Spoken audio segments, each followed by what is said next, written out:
mi demora. Vengo de Puebla y siempre después de la universidad hay un montón de cosas que hacer, pero bueno, ya llegué. Y gracias por el tiempo, la espera. Gracias a la librería Bonilla, a Samir, a Ignacio, a Samir desde tiempo atrás hemos estado conversando. La amistad pues fue a partir de la poesía y otras cosas alrededor de ella, y hasta apenas hoy, justo ahorita con esta prisa nos conocimos. A Ignacio pues ya lo había tenido el gusto de conocerlo, también me une la poesía con él, y mi amigo Maximiliano, que es parte de la revista literaria Yitur, que esta charla digamos que fue circunstancial, pero bajo una causalidad. Justamente cuando yo estaba hablando con Samir sobre una idea de, porque él va para Nueva York al rato en la noche, quería realizar mientras se hacía aquí la escala, algún recitado o algún conversatorio.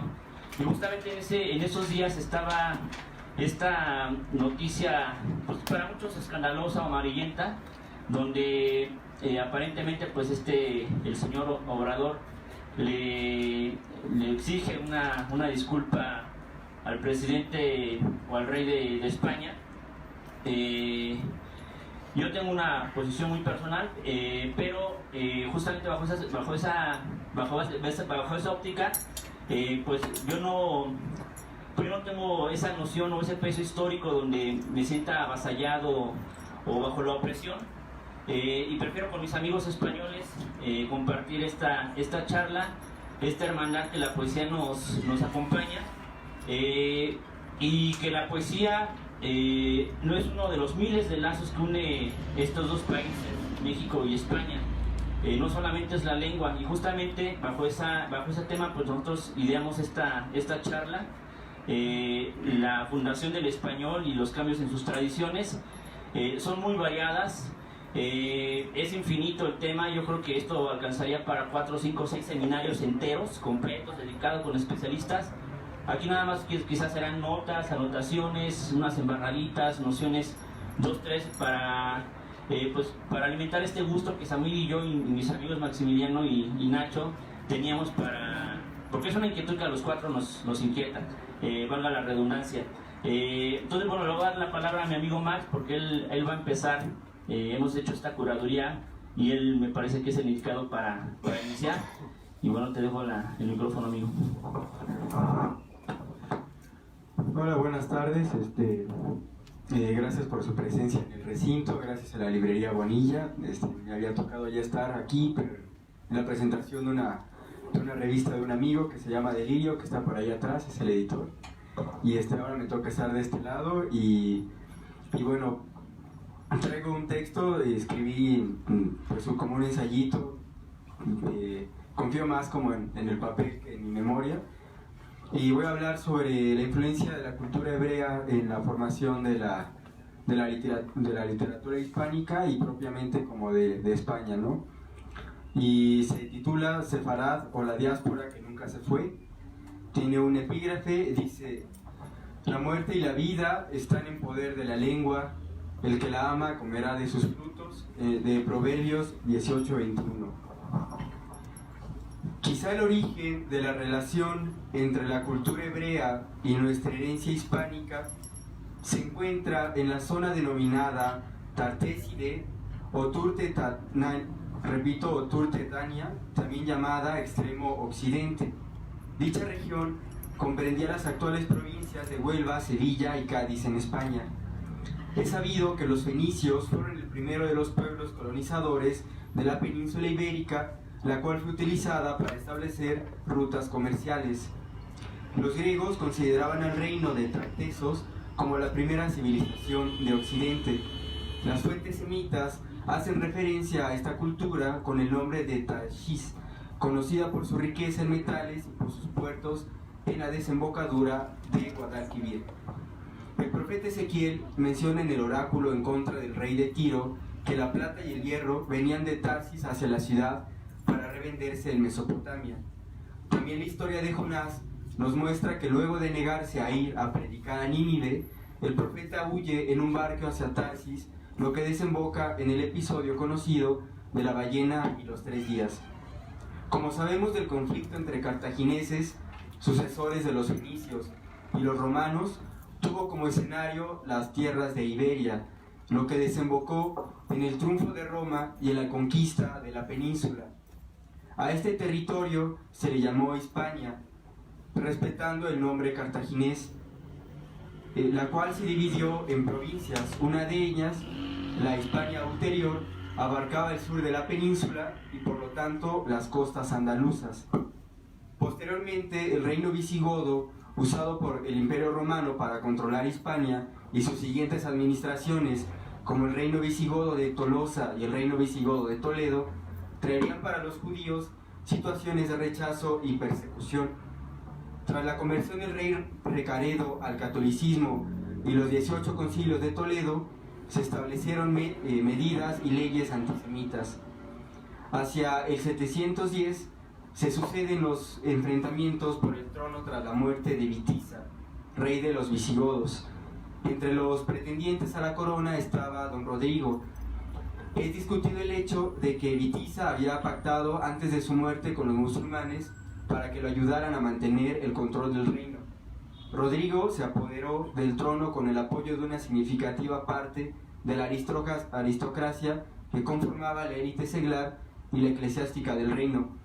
Las fuerzas del califato omeya cruzaron el estrecho de Gibraltar y conquistaron Toledo, venciendo y matando a Rodrigo en la batalla de Guadalete.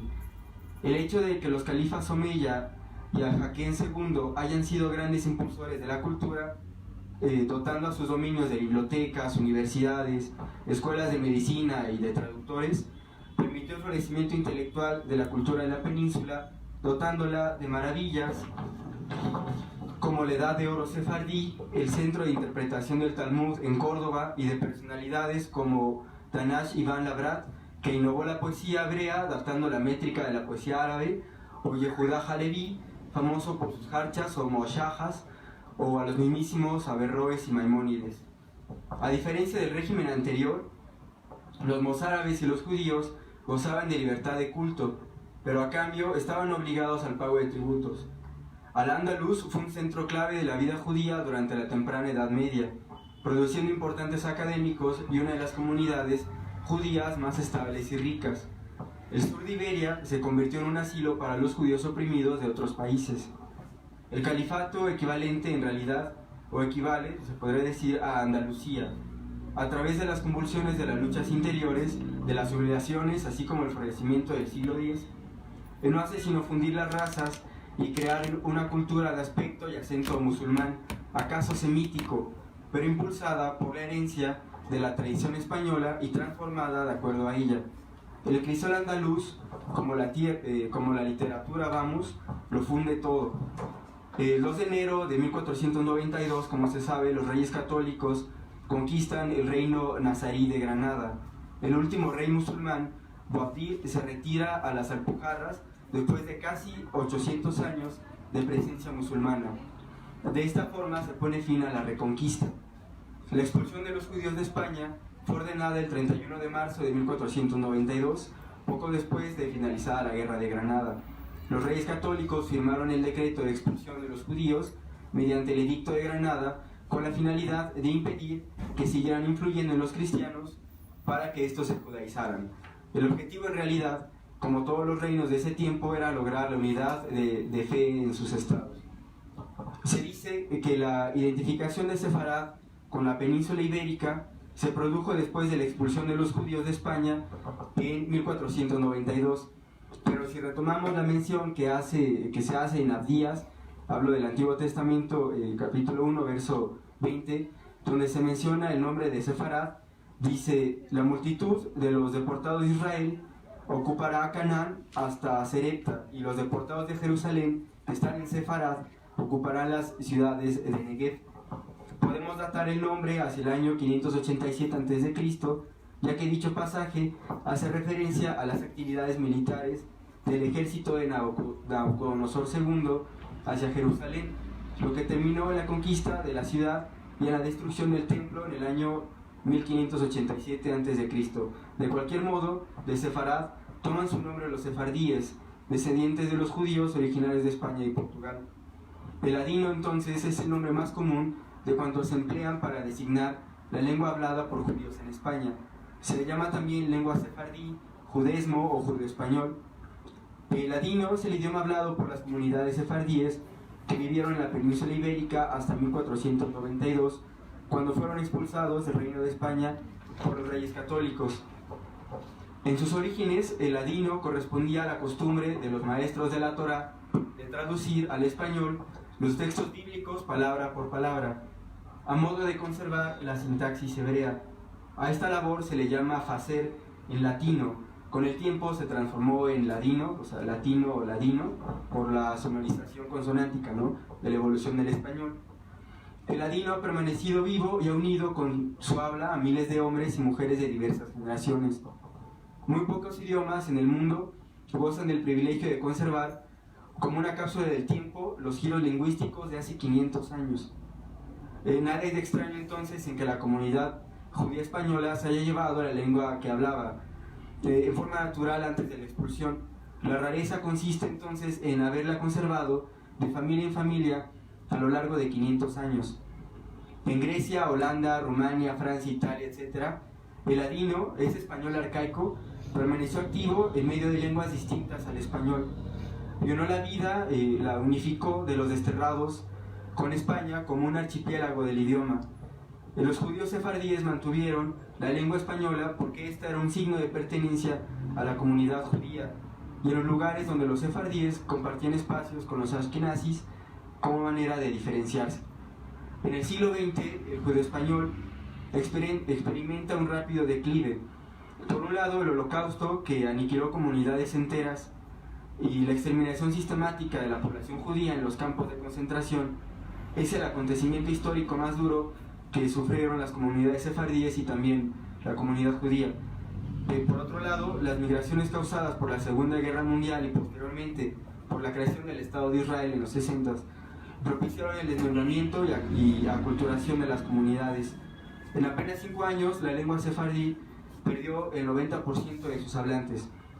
El mantenimiento del judío español como signo de identidad judía tenía poco sentido en Israel, donde una lengua considerada más propia de los judíos, el hebreo, había sido resucitada como lengua viva. Y es muy interesante que a la par como va surgiendo la lengua hebrea, también van surgiendo como sus propias vanguardias, ¿no? Entonces existe en Israel una especie de modernismo que surge al mismo tiempo como de esos nuevos usos de la lengua hebrea, ¿no? Eso ya es tema como de otra ponencia, pero de todas maneras sigue siendo interesante. Y el mantenimiento del judío español, como comento, las comunidades sefardíes más numerosas fuera de Israel está en Turquía, donde hay unos 15.000 hablantes más o menos. Ahí mismo el número de periódicos y boletines emitidos en judío español sigue siendo significativo. En el 2018, o sea, hace un año, fue creada la academia, se llama Academia Nacional de Ladino, también conocida como Academia del Judío Español en Israel. La residencia de la academia se instalará en la ciudad de Jerusalén. Es de vital importancia entonces rescatar al judío español, sacarlo a cuenta, aumentarlo para reparar un error histórico que como estudiosos del idioma nos compete y establecer una nueva alianza con España y finalmente con la lengua que hablamos, que como los sefardíes nos une y nos da identidad, ¿no? Entonces, pues este es más o menos el texto que traía para ustedes. La importancia del judío español o del ladino es que bueno, se sigue hablando actualmente, ¿no? Y se conserva también como ciertas canciones folclóricas como propias del momento en el exilio como español, ¿no? Y bueno, por fortuna tendremos en unos momentos como una interpretación de esta cultura sefardí.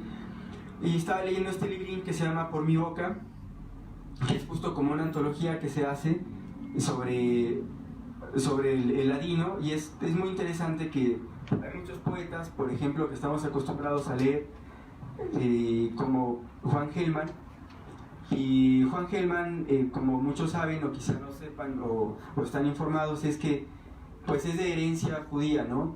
Pero más que nada pues ashkenazita, pero aunque no hablara ladino, hizo unos poemas en ladino y esos nadie los conoce, ¿no? Entonces son muy bellos. Ya para terminar, pienso leerles solo un poema y un pedacito del Quijote que se escribió recientemente en ladino, para que escuchen como el idioma, ¿no? Y dice en ladino: Follas coriladas y verdis, follas secas, follas friscas, cayindi tu voz, dormidas, dormin dibaixo del sol, dibaixo do vos, vegli come aspiran que en espanto se amati, el sol senti caer tus follas, que tiemblan y la noche con incendio el bosco. Y en español dice: hojas coloradas y verdes, hojas secas, hojas frescas, caen de tu voz dormidas, duermen debajo del sol, debajo tuyo, mira cómo esperan que el espanto se apague, el sol oye caer tus hojas que tiemblan en la noche que enciende el bosque. Y les voy a leer un pedacito, nada más como la introducción de este texto que es paradigmático, que todo el mundo conocemos, que es Don Quijote de la Mancha de Cervantes, solamente que pues como suena en ladino, ¿no? Es parecido, pero vamos. Entonces empieza: en un lugar de la Mancha del cual no quiero acodrarme, el nombre vivalla no mucho tiempo antes, un señor de aquellos que tenían una lanza en raf, una escuda antigua, un caballo viejo y flaco y un perro cazador, una olla de carne de vaca más que de carnero, y una salata lo más de las noches, cosuricos en Shabbat, lentejas en viernes y algún pichondo de mesilla en Alhat. En esto se le iba 3/4 de su ganancia, el resto lo gastaba para un sayo de seda para las fiestas y pantuflas de lo mismo, y los días de entre las semanas honraba con su vestimenta de lo más fino. Y así sigue, ¿no? Entonces, esta edición de Don Quijote de la Mancha no tiene mucho de salir en ladino, y no sé si ya está disponible aquí en México, pero bueno, esta es una antología que les recomiendo, salió en Lumen, es por mi boca, texto de diáspora sefardí en ladino, de Meara Mascona y Jacobo Sefami. Y eso sería pues todo.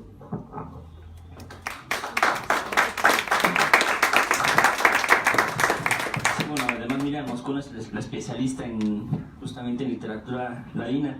Sí, justamente al final, la dinámica es esta: vamos a ir interviniendo en nuestras tesis o hipótesis de trabajo, y al final va a ser una lectura que será de unos 3-4 poemas de cada uno, así como para quitarnos la tentación de leer. Y al final, el cierre, pues está el ensamble, bueno, aparte del ensamble de Sol en Verano, mi amiga Yedidia Tomás y Claudia Lanos, que van a interpretar música y danza sefardí. Entonces, para ambientar un poco, ¿no? Porque yo creo que ese tipo de cultura, tanto su historia como su tradición, merecen un poco mucha justicia, porque pues todos los percances que han sucedido en las últimas décadas, pues los han visto como si ellos fueran los verdugos. Mi trabajo va a partir un poco del desarrollo de lo andalusí. Hay un libro que todos conocemos, que es el de Antonio Latorre, el de los 1001 años de lengua española, que es como una especie de... obviamente con el respeto que merece para mí el gran intelectual que es Antonio Latorre, sin duda, pero es que él también mismo lo dice en el libro, ¿no? Que realmente es un acercamiento que lo que va a hacer es acercarle al lector a partir como si fuera una historia, o sea, como si fueran las 1001 noches quizá de pronto, en ese sentido, y la historia del español, les voy a contar la historia del español. Por tanto, no es un libro complejo, tan agudo, pero es un texto que, bueno, al que todos conocemos, que da mucha información, muchos datos, detalles, mucha información muy valiosa que yo parto realmente mi inquietud es desde la creación, desde la creación y la crítica, porque yo creo que todo poeta debe tener una preocupación, un interés teórico y crítico de su época y de su tradición, y su tradición es una suma de tradiciones, es decir, de tradiciones. Entonces parto de esta idea y voy a leer primero como un acercamiento de esto, después voy a leer algunos poemas, y a lo mejor voy haciendo pausas en lo que voy leyendo el texto para ir señalando 2-3 cosas que que aquí tengo en la mesa. Bueno, se llaman Las otras tradiciones del español, el caso lírico andalusí en la configuración y estructuración de un nuevo modelo poético. Yo soy como las gentes que a mi tierra vinieron, soy de la raza mora, vieja amiga del sol, que todo lo ganaron y todo lo perdieron. Tengo el alma de nardo del árabe español. Manuel Machado. La poesía no está construida exclusivamente de palabras, idea común que se repite todavía en nuestros días por los poetas. Lo digo por Hernán Bravo Varela, que le vi una entrevista en el 22, y realmente para mí es una vergüenza que haya dicho que la poesía está hecha de palabras, pues que la narrativa y los cuentos están hechos de piedras o de cacahuates. La poesía no es solamente el lenguaje, la literatura es el sujeto, quien es una suma de hechos culturales, materiales y espirituales. Jean-Louis Leclerc, conde de Buffon, en su discurso sobre el estilo, pronunciado en la Academia Francesa el 25 de agosto de 1753, fecha en que fue recibido como miembro, afirma que el estilo es el hombre, y yo aquí acoto, bueno, el ser humano. Así pues, reflexionar sobre el estilo de la poesía contemporánea es el verdadero problema. ¿Qué estilo domina en las estructuras poéticas de hoy? ¿Qué programas poemáticos subyacen debajo de las obras premiadas en español? ¿Qué época lírica vivimos en tiempos donde los géneros literarios se trastocan? ¿Cuáles son los poetas fuertes, en términos de Harold Bloom, que se vuelven las matrices de escritura? ¿Qué modelos líricos son los que marcan el andar contemporáneo? Pensar con seriedad estas preguntas abren otros caminos que yo no percibo en las escrituras actuales ni en las inquietudes teóricas y críticas de académicos y poetas. Reflexionar desde la fundación del español y los cambios en sus tradiciones me permite descubrir nuevas formas de composiciones, acaso procedimientos que pueden reinventarse para encontrar un nuevo tono, otro ritmo, la añadidura de estructuras modificadas, el hallazgo y actualización de nuevas formas poéticas. Todo este planteamiento implica primero preguntar, ¿cuál es el estilo de la lírica de hoy? Pienso que en realidad son muchos los estilos, pues el carácter común de la poesía contemporánea es lo híbrido. La diáspora lingüística y estética provoca unas formas transfronterizas entre los géneros. Sin embargo, muchos estilos en realidad no es ningún estilo. Muchas maneras imprecisas del quehacer lírico no significa demasiado. La contaminación entre los códigos de los géneros hace ambiguas sus formas y modelos. En el caso particular de la lírica escrita en español, en este tiempo predominan modos y amaneramientos vanguardistas, además de la perspectiva de las escuelas de creación estadounidenses configuradas desde la segunda mitad del siglo XX. Es decir, si el estilo de la voz poética del siglo XXI son muchos estilos, entonces no existe alguna unidad o criterios de valor absolutos. Si es así, nuevamente me pregunto, ¿qué es la poesía hoy? Creo que priva la reformulación de las maneras de la poesía escrita en inglés.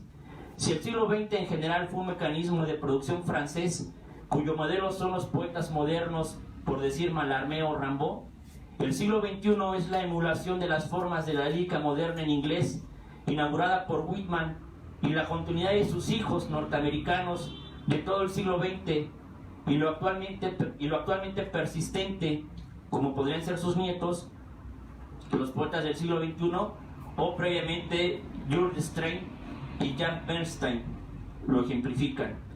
Además de estos fenómenos estéticos, también predomina la imitación de programas poéticos centrados, como dije, en las vanguardias. Pero, ¿qué ocurre con las otras tradiciones? Mi hipótesis es la siguiente. La mayoría de la poesía actual, escrita en español, es epigonal, porque existe un error grave en la receptiva. Los poetas leen mal y su distorsión es causada por la tradición de las vanguardias, pues a más de 100 años de inauguradas, ya desde mucho tiempo forma parte de la tradición y se imitan sus procedimientos. En suma, los poetas no leen más allá de estas tradiciones y sus juicios creativos parten de una literatura que honestamente no es de avanzada absoluta, pues la verdadera vanguardia artística occidental es el romanticismo alemán, y en la lírica en español, creo, lo fue el siglo de oro español. Dada la situación, el poeta de nuestro tiempo tiene el compromiso ético e intelectual de leer mejor y conocer sus otras tradiciones del español y no las de una lengua ajena. Incluso para casos hispanos en los cuales compartimos el mismo idioma, como puede ser la poesía sudamericana, su tradición no es mi tradición. Hablo desde mi posición como poeta mexicano. La tradición de la lírica mexicana tiene un peso de más de medio milenio. En contraste, la poesía sudamericana no puede mirar más allá de los apenas 100 años vanguardistas.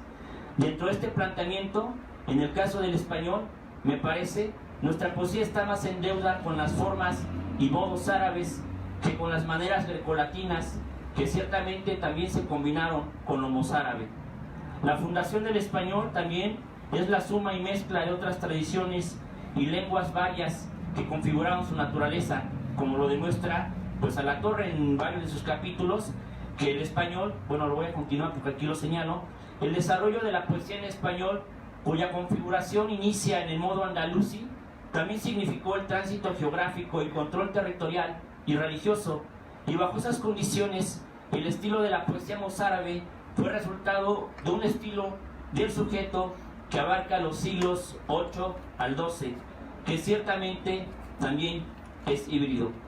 Otro inconveniente tiene que ver con la formación universitaria en letras hispánicas, manera de ser de una receptiva que fortalece la conducta occidental y eurocéntrica, que contempla solo un modo, lo grecolatino, pero la fundación del español y sus constantes variables, transformaciones, mutaciones e hibridismo a partir del siglo VII, digamos, de su fundación, y hasta su carta de naturalización oficial en la época de Alfonso el Sabio, entre los siglos XII y XIII, que es más o menos el desarrollo de la lírica provenzal, muestran el rasgo primordial de la poesía andalusí, incluso hasta influir en la poesía del siglo de oro español, la primera verdadera vanguardia, y en la generación del 27, en pleno siglo XX.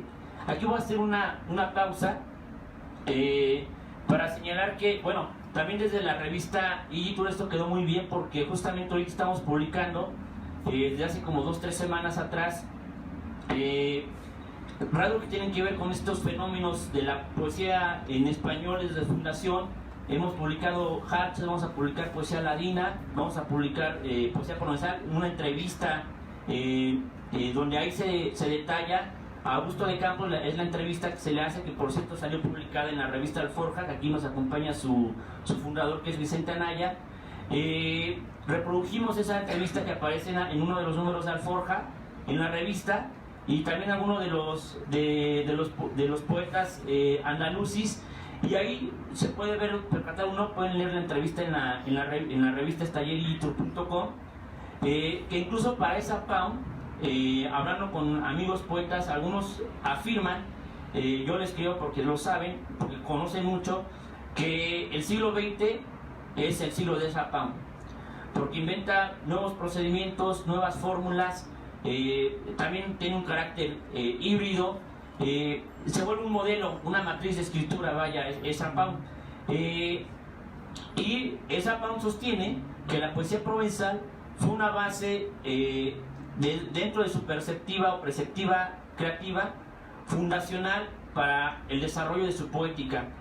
Entonces, para mí esta inquietud radica en que nosotros podemos dejar, si lo que se está escribiendo actualmente se parece mucho en el modelo de las formas de escritura norteamericana, entonces yo prefiero alejarme de esas formas de escritura e ir, digamos, contracorriente y mirar atrás, es decir, ver a las primeras tradiciones que dieron origen al español, como puede ser la poesía andalusí, para encontrar un tono, un ritmo como lo encontró Rubén Bonifaz Nuño. Él encuentra un ritmo nuevo. Respecto a esto que estoy señalando, voy a leer unos poemas de Federico García Lorca que se llaman El Diván del Tamarí. Una de las características de la poesía andalusí, como lo señaló hace rato, lo menciona Maximiliano, es las jarchas. Las jarchas son la parte final, esto lo voy a leer enseguida. Cada idioma tiene su naturaleza y el español, por esto mismo, tiende a la medida octasilábica, heredada por unas formas árabes. Me refiero a las jarchas y las casidas, modos que ciertamente cautivaron a poetas como Federico García Lorca y Jaime Sabites. Las jarchas forman la parte final de una composición más grande, mosajas.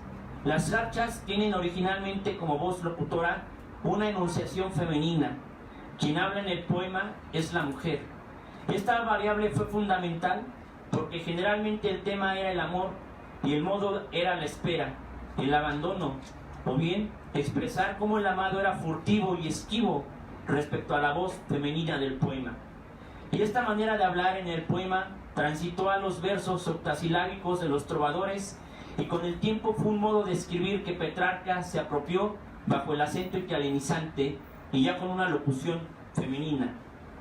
Posteriormente, Garcilaso y Boscán mantienen este musitar petrarquista o se lo apropian en la famosa carta a la duquesa de Soma y se apropian del acento latino del endecasílabo ahora incrustado en el español, liberando tanto la métrica como inventando una estructura de época, la silva castellana.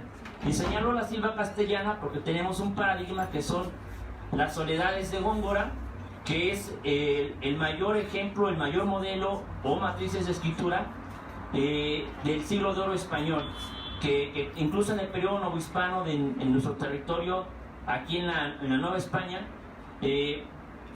pues la mayoría de los poetas escribían así, como Góngora. Y entonces creo yo que la silva castellana es la primera en español, la primera tentativa. Yo no lo dejara como tentativa, sino bien lograda vanguardia del español.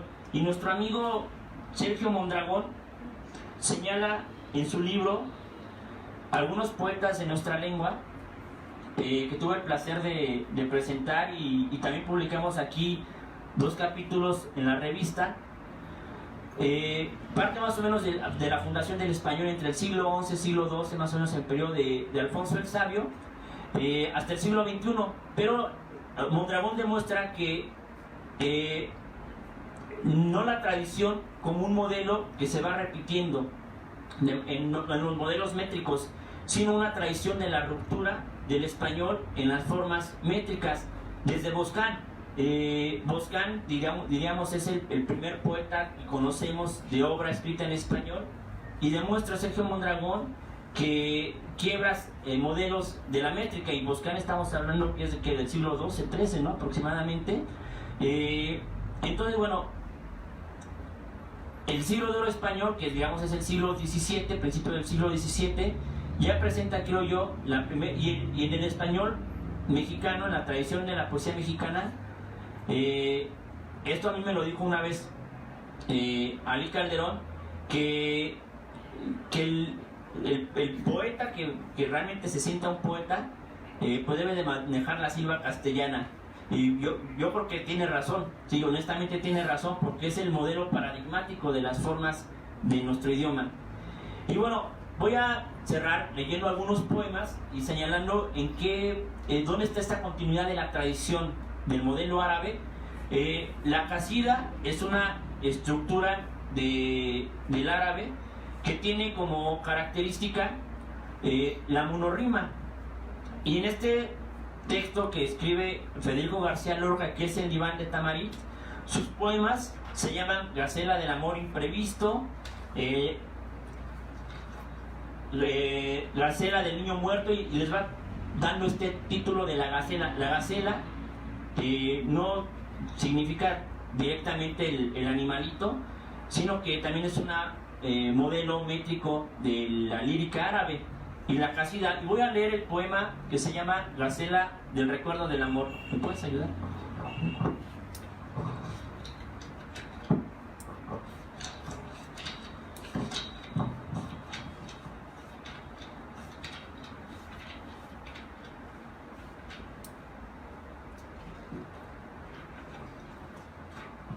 Antes les voy a leer este que se llama Casida del herido por el agua.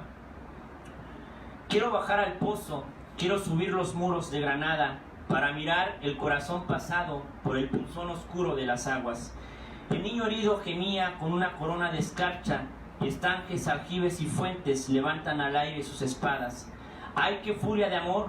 ¡Qué hiriente filo! ¡Qué nocturno rumor! ¡Qué muerte blanca! ¡Qué desiertos de luz iban hundiendo los arenales de la madrugada! El niño estaba solo, con la ciudad dormida en la garganta. Un surtidor que viene de los sueños lo defiende del hambre de las algas. El niño y su agonía, frente a frente, eran dos verdes lluvias enlazadas. El niño se tendía por la tierra y su agonía se curvaba. Y lo que va haciendo rima, lo que busca Federico García Lorca es hacer rimar los versos pares. Esa es una de las características. Y el otro, que es la gacela del recuerdo del amor. Aquí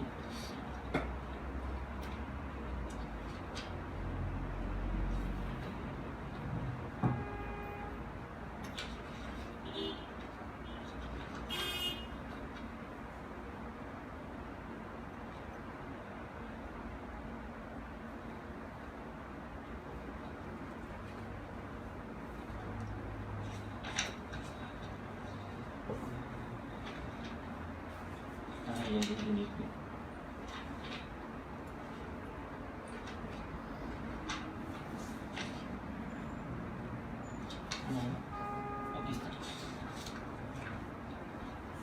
Que son versos que son monorrimas, gacela del recuerdo del amor, y son octasílabos. Además, el octasílabo, construir un octasílabo en el siglo XX, no sé, me parece que solamente un maestro sería capaz de que le quedara bien, o que se le viera bien un octasílabo en pleno siglo XX, y teniendo atrasito las vanguardias. Además, gacela del recuerdo del amor. No te lleves tu recuerdo, déjalo solo en mi pecho, temblor de blanco cerezo en el martirio de enero. Me separa de los muertos un muro de malos sueños, doy pena de lío fresco para un corazón de yeso.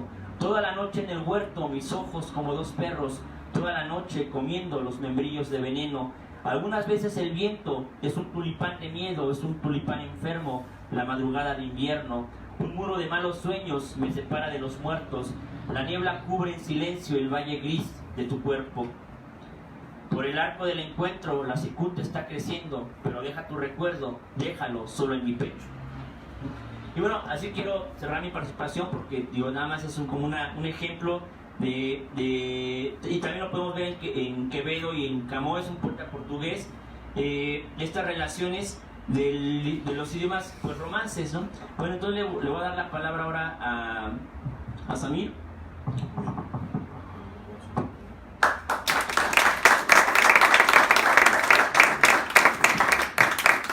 Muchas gracias a todos y a todas por estar acá. Dar las gracias a Libera Bonilla, al compañero Fernando, que ya por fin nos conocemos, tantos así que casi son 2 años de correspondencia, y nos han sentado aquí en el banquillo de suplentes, ¿no? Como decía al principio, porque además están con nosotros tanto una poeta de Uzbekistán, una poeta tabasqueña, amigos y amigas de la literatura aquí en Ciudad de México, a quienes para mí es un honor por primera vez intervenir aquí en la Libera Bonilla, que además también, si no me equivoco, por la amistad que tengo con Juan Antonio, bueno, pues tienen relaciones familiares con el gran poeta español Luis Ríos, el poeta conquense de Castilla-La Mancha, que fue uno de los pilares del exilio republicano español aquí en Ciudad de México. Entonces, bueno, yo saludo también, por supuesto, a Nacho, a un compañero que también acabo de conocer, y a Max. Felicidades por tu ponencia sobre el panorama sefardí. Y bueno, yo quería plantear de fondo algunas ideas proveniendo de donde vengo, que es un archipiélago atlántico, que fue la primera experiencia colonial de ultramar europea. Las Islas Canarias sufrieron cerca de 80 años de guerra antes de ser conquistada Tenochtitlan. Las islas fueron el campo de experimentación del colonialismo europeo en el Nuevo Mundo. Y antes de eso, antes de hablar de la experiencia del idioma a través de lo canario o lo isleño, que tiene mucho de criollo, que tiene mucho de mestizo, venía pensando acerca de la encrucijada que para el español está suponiendo, y no una encrucijada necesariamente negativa, sino también positiva, siguiendo algunas reflexiones del profesor Ilan Stavans de la Universidad de Amherst en Massachusetts. El profesor Stavans, que además es de procedencia mexicana, él es especialista en el Spanglish. De hecho, creo que tiene una parte importante traducida del Quijote al Spanglish. El Spanglish está ahí, es una fusión entre la lengua inglesa y la lengua española, y que la están hablando. Voy a cambiar de micro porque este me está dando mucho problema. ¿Te gastaste la pila, Fernando? El Spanglish está ahí, es un fenómeno mundial producto de la globalización y que le está siendo hablado precisamente por el flujo migratorio latino hacia el imperio. También existe otra experiencia de fusión entre el español y el portugués, en lo que se viene a denominar el portuñol. El portuñol es un tipo de variante que se practica en algunos lugares fronterizos de la zona de Extremadura con Portugal y de algunos lugares también del Uruguay con Brasil, y que creo que reúne también unas cualidades interesantísimas porque fusiona las dos culturas, las dos lenguas, y hacen de un modo el híbrido como un antecedente de lo que puede suponer el cosmopolitismo avanzado, ¿no? También me planteaba después acá la eclosión de las lenguas indígenas. Me parece un fenómeno tardío pero generoso el hecho de que aquí en México, que siempre ha sido un país de acogida, que siempre ha sido un lugar del cual se ha dado mucho a la cultura en español. Solo falta pasearse algunas librerías de Donceles para ver la producción bibliográfica hecha en México. Miro yo ahora una edición preciosa de Benito Pérez Galdós, de Doña Perfecta, del año prácticamente 1919, ¿no? Entonces, México ha supuesto una irradiación de la lengua y del plano literario y cultural de máxima avanzada, y que sea aquí donde estén surgiendo estos fenómenos que yo detecto de la eclosión de las lenguas indígenas, de la defensa de las lenguas originarias como un vehículo literario legítimo, también me parece muy interesante. Y finalmente conecto también con el fenómeno de las reivindicaciones de la lengua, de las diferencias lingüísticas en el Estado español, que no solamente habla español el ciudadano de aquellos territorios.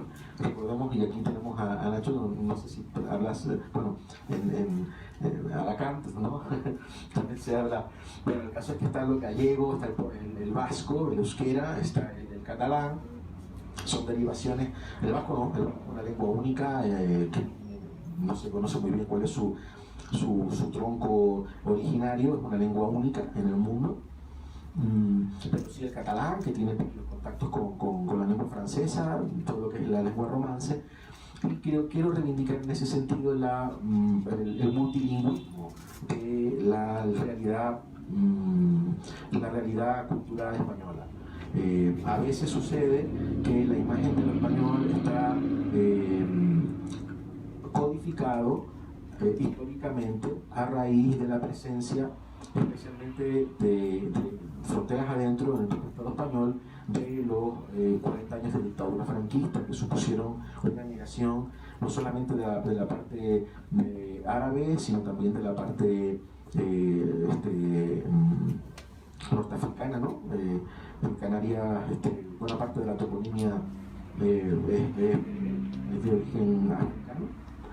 Entonces el franquismo inoculó una visión de lo español que conectaba directamente con las aspiraciones imperiales de la corona de Castilla, y esa grandeza del imperio, esa pureza de la sangre española ha de algún modo inoculado una visión de lo español demasiado política, aunque todo es político. Yo quiero acercarme un poquito a las tendencias de Bakhtin, ¿no? De la semiótica materialista. El lenguaje es conductor de ideología, el lenguaje incorpora formas de cosmovisión, el lenguaje de transmisión de biopolítica también. A través del lenguaje conectamos con la realidad, transformamos la realidad es lingüística esencialmente. Por eso la variedad del español y esta exposición me parece esencial. Quiero pensar más en las diferencias que en lo que nos une. Me interesa el tico costarricense, me interesa la variante dominicana, la riqueza del cubano, que tiene mucho que ver con el canario, la belleza del español en el cono sur. y tiene más hacia Martí que hacia Galdós o que hacia el autor de Quijote de la Mancha, ¿no? Que es Miguel de Cervantes. Hay una idea de lo español que ha preponderado con el transcurso de los siglos y que tiene su manifestación histórica con el origen de la dictadura franquista y con la desaparición o el exterminio de esa otra España, de la cual todavía se tiene un poco más de eco aquí en México que en otros lugares, que es la España de los poetas, que es la España de Lorca asesinado, es la España de Miguel Hernández muerto por enfermedad de la prisión, es la España de León Felipe, la España de Juan Ramón, la España de Luis Ríos, de María Zambrano. Entonces quiero pensar más en una pluralidad de diferencias que en una unidad originaria. Sospecho mucho del discurso del nacionalismo español que se presupone con una ventaja histórica porque fue quien conquistó tierras ahí en el mar, y en Canarias precisamente siendo un poco de los detonantes de esa variedad. En las islas, por ejemplo, y es el punto que yo le mencionaba a Fernando en nuestra plática, Bartolomé Carrasco de Figueroa fue el primer poeta renacentista. Estamos hablando de 1530, que se escribe varios libros donde su rimaje en trúculo es una técnica de avanzada total para la época, traduce todo el cuatotazo, todavía habla lengua aborigen, guanche, habla el español, pero también el italiano. Entonces es ese híbrido mestizo de las nuevas colonias de ultramar que reproduce un imaginario atlántico exótico cargado de elementos primitivos, pero también de progreso a la europea, que marca la tónica de una tradición lírica en las islas que se alimenta de la condición del idioma español, modificándolo, incorporándole la vertiente del paisaje isleño volcánico africano, y que en 5 siglos de historia ha dado poetas de una trayectoria inmensa. Justamente el primer poeta que fundó la literatura cubana, no sé si aquí están las corrientes, si de Balboa, El espejo de paciencia, fue un libro de poesía. De esto habla mucho Cinti Gutiérrez, y también de Samanima, está legitimado por la Academia Cubana. Es de un escribano canario que huyó a Puerto Príncipe y recaló en Cuba y escribió el primer libro de literatura cubana porque habla en cubano. Eso no quiere decir que no hable en español. Habla en cubano. Incorpora pues la guanábana, incorpora a la ninfa, pero también incorpora a la referencia de la fauna y de la flora del campo y de la riqueza de los vocablos típicamente antillanos. De igual modo también era de Islas Canarias el Padre Ancheta. El Padre Ancheta fue un cura que fue el primero que hizo una traducción del guaraní. Fue el primero que hizo una traducción de una lengua indígena en América al español, el Padre Ancheta. Y eso también da una perspectiva de cómo el isleño que sale y que va a América no solamente aporta una visión de la realidad y del español distinta a la del peninsular, sino que también se echa a la espalda, como bien pasó con figuras como el libertador Simón Bolívar, de origen canario, o el libertador José Artigas en Uruguay, de origen canario, o el libertador Miranda, de Venezuela, también de origen canario. Incorpora esa prosapia, esa perspectiva cosmovisional del híbrido, del mestizo, que pertenece a España por una cuestión de geopolítica, pero que tiene dentro de su sangre la mezcla con lo bereber, la mezcla con lo africano, de la zona de la Macaronesia, de todas esas islas que comprenden la ribera afroatlántica. Recuerden también que en África se habla español, en el Sáhara colonial se hablaba español, todavía hoy existe una generación de poetas que lo llaman la generación de la amistad, son poetas saharauis que escriben en español. Eso no significa que sean españoles, pero participan también de la literatura en español, y creo que es un indicativo de descentralización total del idioma. Y también existe en Guinea Ecuatorial el idioma español, o sea, la ecuatorial, a pesar de la dictadura. Y fíjense ustedes justamente cómo el volumen de una dictadura hace que se ensordezca la literatura y la cultura de un país. ¿Alguien podría mencionar a un poeta o a un escritor guineano? ¿Alguien conoce a alguien? El español se habla cotidianamente allí en Guinea Ecuatorial. Nadie conoce a ningún literato guineano. Eso evidencia que una dictadura hace que se silencie el estrato cultural de una nación. Entonces yo quiero reivindicar la idea de lo español desde ese lado más plural, más diverso, sin querer entrar a saco tampoco con el debate acerca de AMLO, ¿no? Y del rey de España, pero sí es verdad que en el Estado español justamente en 2 semanas hay unas elecciones y el modelo de Estado todavía está pendiente.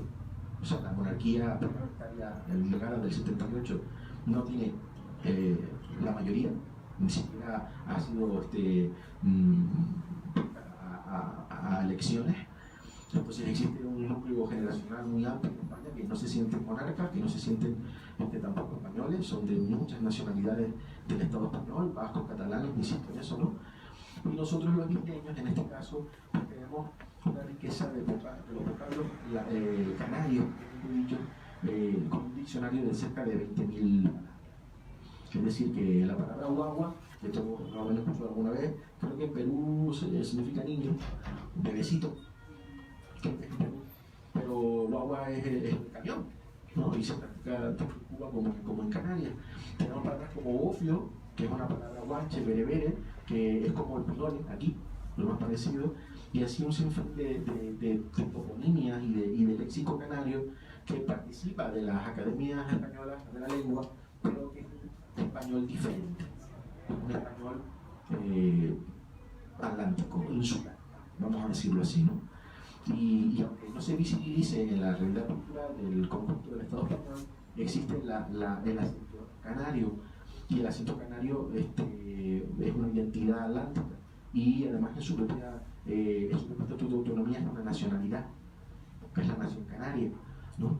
Y a mí me parece que es interesante que aquí en México se escuche un poquito hablar de las islas, porque justamente creo que reflejamos ese territorio que habla español, pero que no es Europa, pero que tampoco es África y tampoco es América. Es una especie como de territorio nómada, en el que se practica un idioma que fue impuesto por la espada, pero que fue asimilado, y en donde todavía en grandes pueblitos del interior de la isla hay gente que habla hasta castellano antiguo, en la isla de Hierro. Si tú te vas a la isla de Hierro, que mantiene un estrato poblacional muy unificado con el transcurso de los siglos, hablan castellano casi de Castilla, hablan mejor que los castellanos. Se lo digo que yo he vivido casi 3 años en Castilla-La Mancha, y el castellano de la isla del Hierro es un castellano casi puro. Existen estudios también impulsores de la pervivencia del español en sus etapas más primigenias.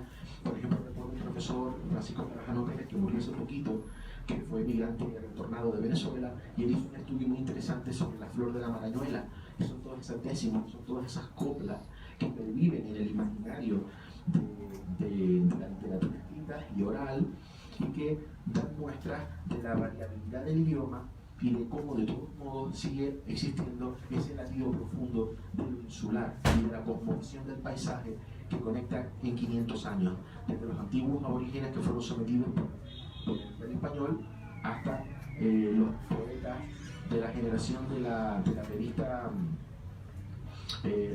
que fundaron el Lescano y los hermanos Millares, que a decir de Vicente Aleixandre, Premio Nobel de Literatura, fue la primera revista en español que rompía con el silencio de la dictadura. Una revista hecha por la generación siguiente a los surrealistas canarios, que fueron además también los primeros en ser sometidos por la dictadura en campos de concentración. Domingo López Torres, un poeta de vanguardia, surrealista amigo de Bretón, fue el primero en ser lanzado al mar en un saco de patatas en un campo de concentración flotante en Islas Canarias de Tenerife, ¿no? Que en el fondo corren por mares de silencio. Ese fue su verso.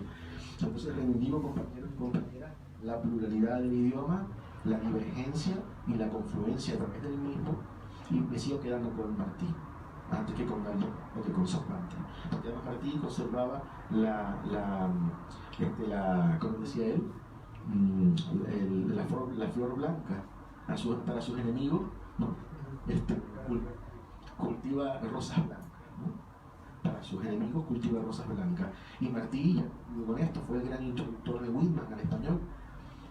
Yo les recomiendo encarecidamente que lean el ensayo artículo de José Martí, que fue la primera vez que alguien habló de Martí en español, y que es el ensayo estándar perfecto de cómo se habla de un poeta.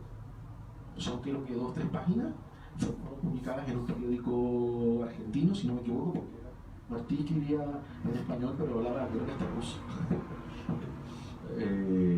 Hablaba muchos idiomas, el mártir cubano, ¿no? Era de otro planeta realmente Martí. Además, en plena guerra de independencia, iba a caballo y se iba aprendiendo el nombre de los patos.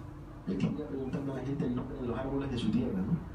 Era una especie como de genio, que no solo estaba luchando por la liberación de su pueblo, sino que estaba entendiendo a través del idioma, ¿no? Y eso me parece bellísimo. El ensayo de Martí sobre Walt Whitman es magistral, es lo más bello que se puede leer en español sobre Walt Whitman, y lo hizo Martí en Nueva York, ¿no? El gran profesor cubano en la Gran Manzana. Bueno, ya luego leeré yo también algunas cosillas, pero básicamente quería decir esto y bueno, pues es que el casco, en vasco, es que el casco, moltes gracias, en catalán.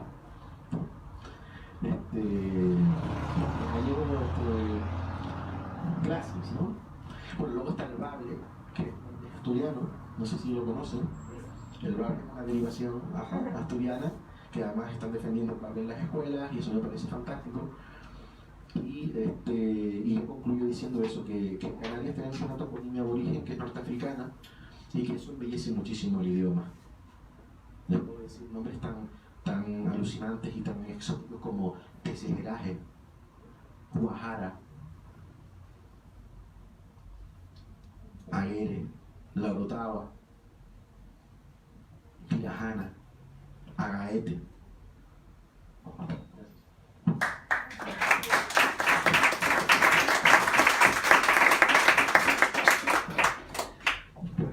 Muchas gracias, Samir, Fernando, Maximiliano, por la oportunidad de estar compartiendo esta mesa sobre la fundación del idioma y sus cambios en las tradiciones. Yo voy a hablar del soneto, sumándome a los agradecimientos a la revista literaria Tallerígito, a la librería Bonilla, a gente de España y de México. Pues considero que dedicar un tiempo a la composición métrica que es el soneto nos puede ayudar a entender cómo, por un lado, existe una legitimación poética del castellano en el siglo XVI, principalmente, como en segundo lugar existe también un mestizaje del acento como hispano, con algunos ejemplos particulares que quiero comentar, para ya centrarme al final en algunos casos de la poesía mexicana contemporánea.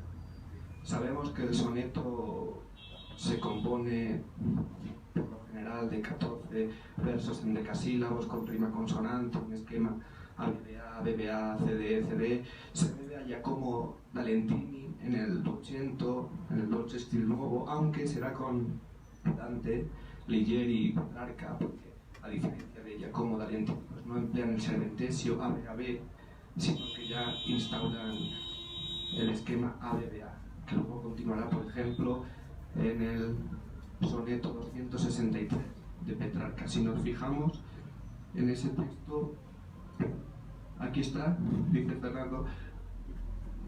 Si lo quiero leer, no quería centrarme en demasiados ejemplos por el tiempo, ¿no? Pues ya ustedes están aquí amablemente y quizá Fernando pueda mencionar algunos versos, pero el esquema que introduce Petrarca, ¿no?, ya para llevarlo hasta la actualidad, es ABBA, BBA, CD, CD, y los acentos en el verso sáfico caen en la cuarta sílaba principalmente, se repiten con menos intensidad en la octava y en la décima. Es algo que continuará luego ya en España. Fernando hablaba de Juan Boscán.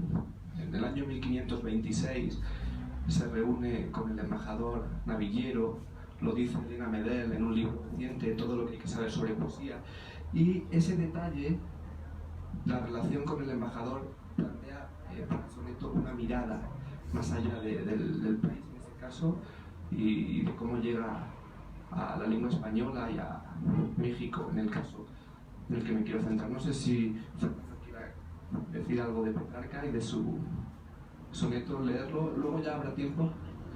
No, pues yo casi que más que leer los sonetos, independientemente de que mencionemos alguno, en concreto quiero hacer un breve repaso para hablar de esa idea, ¿no? De cómo, si fue importante en el año 1492 en la gramática de la lengua española de Elio Antonio de Nebrija. También me parece que además de los sonetos fechos al itálico modo de la mitad del siglo XV del Marqués de Santillana, con Juan Boscán, con esa relación con el embajador Novallero, pues ahí ya se repite no tanto el Serventesio del Marqués de Santillana y de Giacomo Valentini en un primer momento, sino una estructura que va a repetirse, como decían ahorita Samir, Fernando, Maximiliano.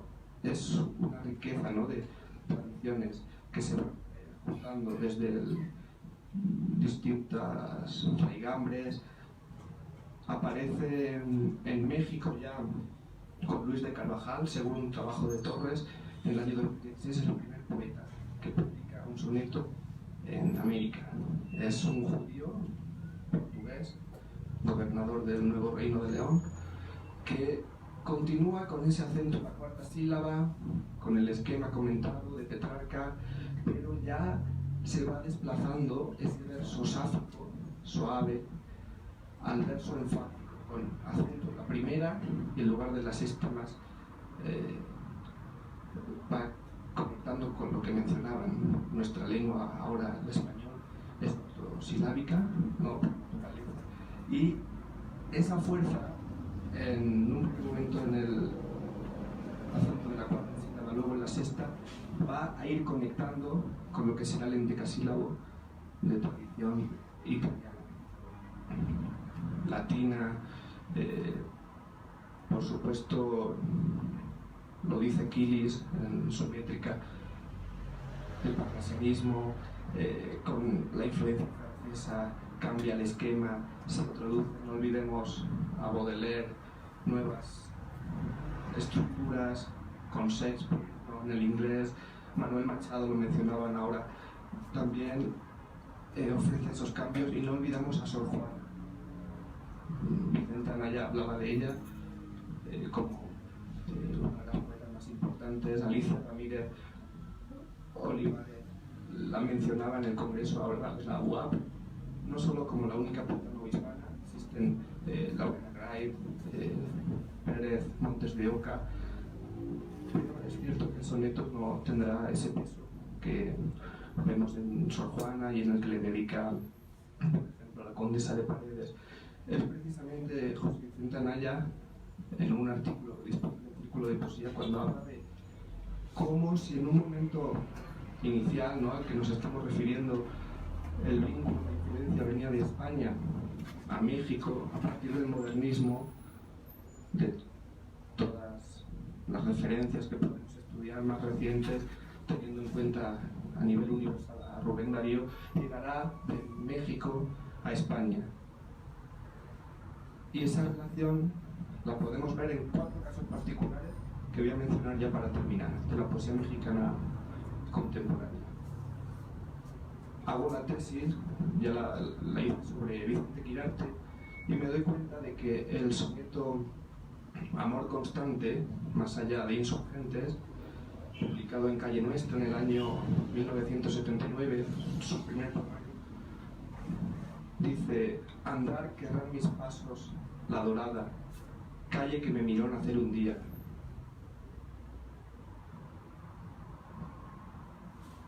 Mas habrán de cerrarse mis heridas, y acabaré disuelto en sus ocasos, espejo en que se miren las arpías. Mas no en esa otra acera de insurgentes habrán de cerrarse mis heridas. Cantar sabe mi pluma a la academia, a los delfines, y perder el respeto a la academia. Pluma que espada en el amor ha sido, versos que me defienden más que el traje, páginas que contra el silencio he escrito, su tinta perderán, no su coraje, la calle cantarán y el homenaje, Holbein será más Holbein y Correggio. Dice Malva Flores en un trabajo fundamental, El ocaso de los poetas intelectuales y la generación del desencanto, que es una actualización equívoca, donde se trata de llenar contenidos nuevos, con contenidos nuevos, las viejas formas, ¿no?, heredadas de la tradición. Es el riesgo de escribir un soneto todavía, ahora, en el siglo XX. Sin embargo, en la UAP me doy cuenta en un seminario de posgrado de que Holbein y Correggio son calles, ¿no? Efectivamente, se menciona una avenida de insurgentes aquí en la Ciudad de México y existe una distancia de 9 versos entre más en esa otra acera, más no en esa otra acera de insurgentes y el último verso, Holbein será más Holbein y Correggio. Si buscamos en Google, como yo hice, porque no tenía ni idea, ¿no?, de dónde se ubicaba ese cruce de calles Holbein y Correggio cerca de insurgentes, suponía, vemos que hay 9 cuadras que coinciden con los 9 versos, con los 2 cuartetos, los 2 tercetos, hay un barrio hundido, hay un poema amoroso, el tema es ese, puede jugarse, ¿no?, con la poesía experimental. Pues, una de las conclusiones sería que cuando el soneto en los siglos de oro desde Quevedo, ¿no?, en parte este soneto de Quevedo resulta una forma básica, necesaria, fundamental para acercarse a la poesía, para escribir su poética, cuando ya va decayendo, escribirlo es una de las tareas más experimentales. Yolanda Segura lo rompe el soneto de Quevedo en el mejor de los sentidos, lo niega con ese adverbio que se repite, no, no, no, en ceniza constante más allá del amor.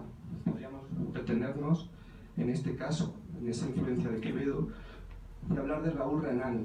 En 1982 publica sus neosonetos, ¿no?, de las queridas cosas.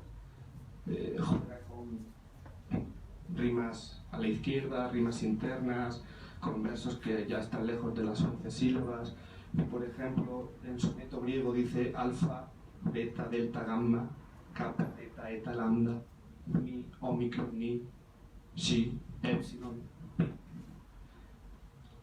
Es otra forma, ¿no?, de acercarse al soneto, de proponer, de reivindicarlo, de homenajearlo. En otras lenguas, por ejemplo, en Argentina, Maldonado, pues habla del soneto doble, incluyendo un verso octasílabo después de cada endecasílabo par, creando en lugar de 14, 20 versos. Y por último, Cristina Rivera Garza envía a la editorial Bonobos un libro, La muerte me da, del año 2007, con el seudónimo de Anne-Marie Bianco. Quien recibe el libro, el editor, lo menciona en la presentación, se encuentra ante un temario anónimo, ¿no?, aparentemente.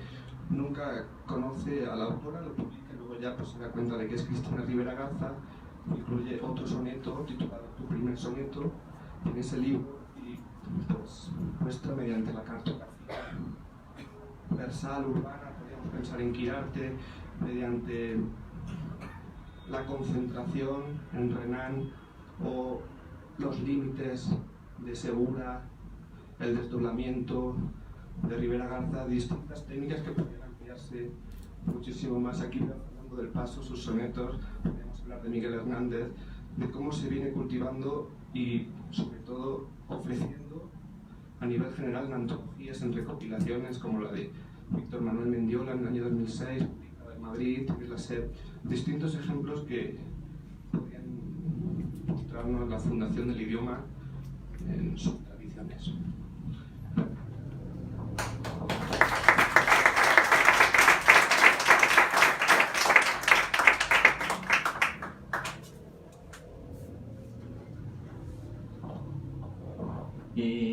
Bueno, pues como ven, esto es totalmente infinito. Y bueno, me gustaría que Yedidia y Claudia pues pasen y que pues, cerremos esta sesión, este conversatorio con una interpretación y bueno, que ya nadie nos platique, ¿no? ¿Qué van a hacer? Además cantan también. Tiene un ensamble, lo pueden encontrar en las redes sociales como Sol de en Verano. Y entonces ellas nos acompañaron en el encuentro de poesía de Diótima el año pasado con todo el ensamble completo y todo el espectáculo.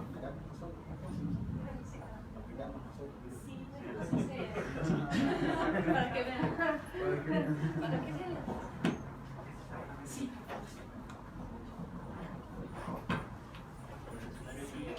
El año pasado estuvimos, bueno, con otro ensamble de música árabe y en esta ocasión venimos a compartir con ustedes un poco de música sefardita. Nosotros formamos parte de un ensamble de música tradicional sefardí en el que además compartimos poesía y danza. El ensamble está conformado por 5 músicos y 2 bailarines. Y en este momento venimos en representación de todo el ensamble porque nos parecía importante, ya que se está hablando de esta ruta del castellano, de esta vasta historia en el desarrollo de la lengua, que también se pueda escuchar un poco acerca de cómo la tradición y esta transmisión oral de generación en generación que se ha hecho a través de tantísimos años, a partir de la salida de expulsión del pueblo sefardita, bueno, de los hispano-judíos en ese momento, y a partir de ese momento ya los conocemos como sefarditas. Este pueblo que inició una diáspora, una de las muchas diásporas que llevaron a cabo en su vida, y que fueron recorriendo toda la costa del Mediterráneo. Algunos fueron hacia Portugal, otros tantos fueron hacia Marruecos y el norte de África, otros muchos en 1492 llegaron hasta América, y podemos ser testigos de ellos en nuestras propias tradiciones. Todos conocen las mañanitas, todos las cantan, y las mañanitas son de Marruecos, vienen gracias al pueblo sefardita. Tenemos las mañanitas. En el son jarocho también existe un gran sincretismo de esta poesía, de esta música sefardita. Si conocen los palomos, este son jarocho de boda, muy chistoso, muy alegre. Hay una copla en particular que es lo mismo, solamente que una está en ladino y la otra la cantamos en español. Esta copla que se canta en La Serena, que es la sirena. La Serena es la sirena en ladino, que dice: dame la mano, palomba, para subirme a tu nido. Maldicha que duerme sola, vengo a dormir contigo. Eso se canta en La Serena. Y en Los Palomos se canta: dame la mano, paloma, para subir a tu nido. Anoche dormía sola, ahora dormirás conmigo. Se me cruzan los cables entre el ladino y el español. Entonces es algo muy interesante. No solamente sucede en Los Palomos, sucede en muchísimas otras piezas de la tradición jarocha. Es bellísimo. El día de hoy traemos para ustedes algunas piezas que elegimos de la tradición justamente turca. Y bueno, esta primera pieza, que se conoce como la Isha exigente, comienza con una copla en turco, lo cual es muy bello también darse cuenta que la tradición sefardita es de una gran fuerza femenina. La transmisión se hacía en general de mujer a mujer. Entonces los hombres cantaban sobre todo textos religiosos, y lo mismo sucedía con la escritura en el Rashid, que a partir del gobierno de Kemal Atatürk, este personaje turco, que hizo que se dejara de escribir con esta escritura como el Rashid, y se comenzaron a escribir con las con las letras latinas, ¿no? Entonces se perdió mucha literatura, desgraciadamente, pero de lo que sobrevive hoy traemos la Isha exigente, y también se conoce como Istemen Babachin. Babachin está en esta parte del turco. La hija le está diciendo al padre que no se quiere casar con alguien que le está diciendo. Y en la parte del ladino, la chica le dice a su madre que no se quiere casar con los que su madre le está proponiendo. En cambio, ella elige a uno. Ya van a ver a quién elige. La Isha exigente.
Bueno, ahora vamos a interpretar para ustedes una pieza que, como bien comentaban, es una pieza que canta una mujer y es una pieza muy melancólica que habla justamente de un amor no correspondido.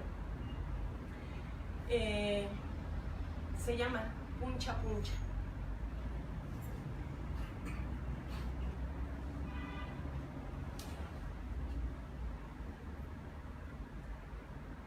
Puncha, puncha,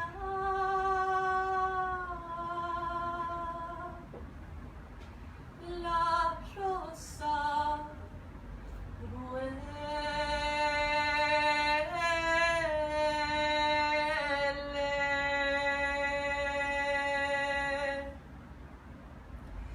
que el amor mucho duele.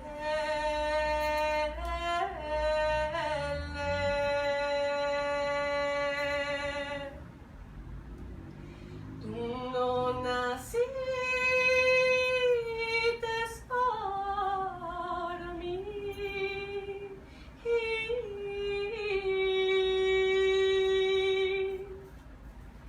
Presto aléjate de mí. Tú no naciste para mí.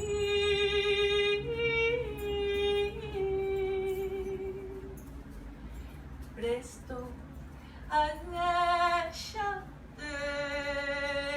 de mí. Acódrate daquella hora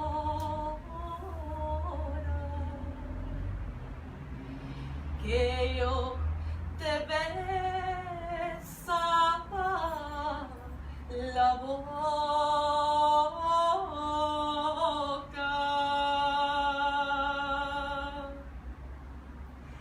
Aquella hora ya pasó.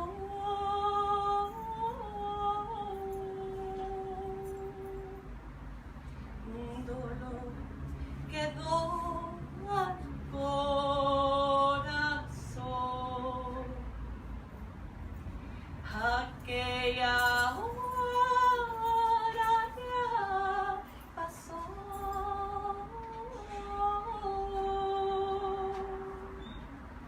Un dolor quedó al corazón.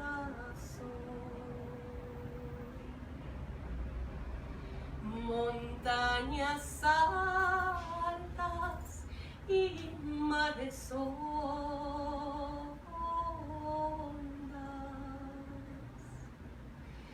llévame ahora en mi querido.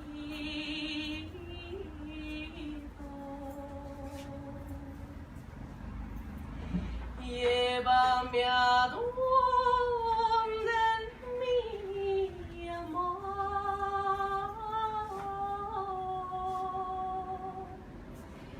el que me dé consolación. Llévame a donde mi amor, el que me dé consolación.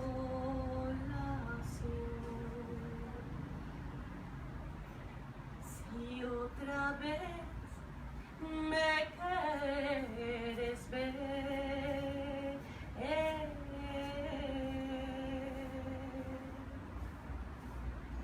salí afuera, te hablaré.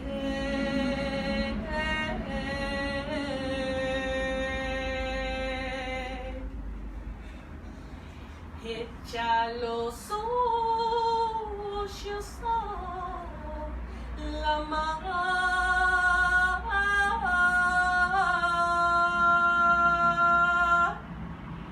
Allí me puedes encontrar. Echa los ojos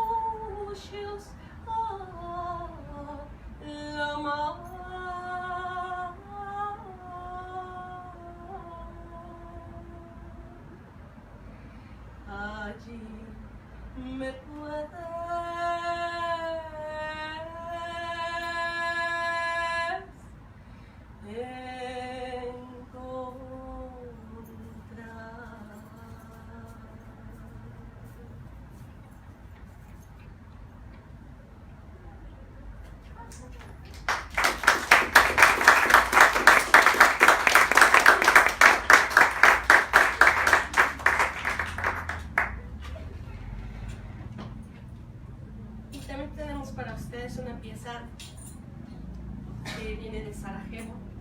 Es una pieza para enmarcar una celebración que se acerca, que es el Pesaj. Bueno, combinamos un par de piezas muy hermosas, una de ellas para Purim y Pesaj. Esperamos que les disfruten.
en este maravilloso conversatorio acerca de todo lo que nos compartieron estos maestrazos de la lengua.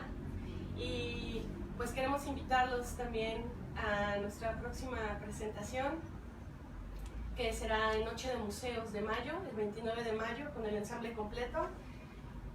Vamos a estar en el Centro Cultural del México Contemporáneo. Traemos tarjetitas ya en un momentito más que nos vayamos, les regalamos algunos si quieren, para que nos puedan seguir en redes sociales y pues escuchen lo que hacemos con todo el ensamble. Y bueno, nos vamos a despedir con una más. ¿Así? Sí, la última. Para la Jarana. Yo quisiera mencionar que la danza que estoy interpretando no es necesariamente tradicional sepanita, porque la mayoría en realidad, como es de boda, se baila en línea, como hay muchos lugares alados de las manos, ¿no? Ya sea en círculos o en línea. Sin embargo, también ellas solas bailan como de acuerdo a la región o al tiempo en el cual estaban.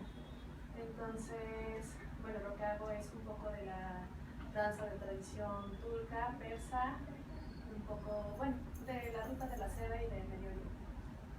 Gracias. Claudia. Ok. Nos vamos a despedir en Turquía.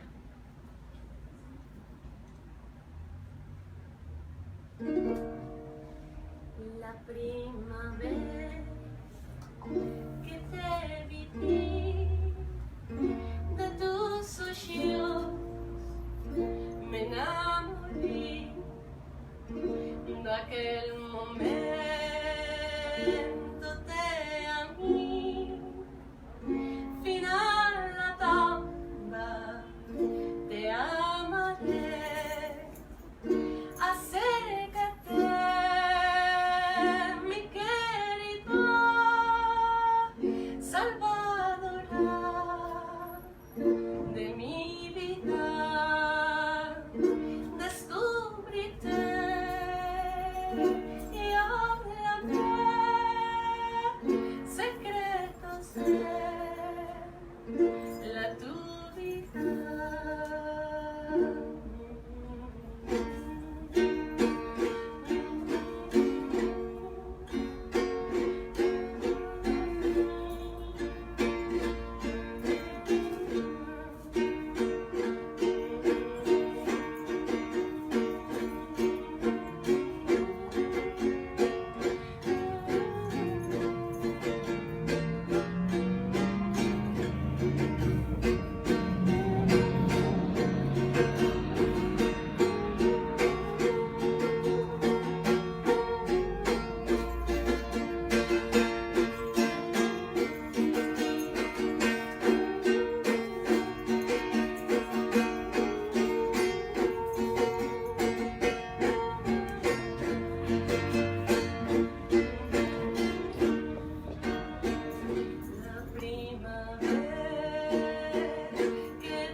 Muchas gracias por venir y pues ya se acabó y no, vamos a seguir platicando si quieren, buscar un cafecito o algo más y es un tema que es muy amplio, a lo mejor se me está ocurriendo que esto lo podemos ampliar en algún otro escenario, una especie de ciclos de conferencias, invitando a otros poetas, porque a mí me interesa mucho que los poetas hablen estos temas, ¿no? Viéndolo desde la poesía y no tanto desde la academia, porque desde la academia pues hay muchos manuales nos lanzamos a las bibliotecas, listo, ¿no? Pero que los poetas hablen de esto. Y bueno, pues muchas gracias. Gracias a la librería Bonilla, a mí, a Nacho y a Max.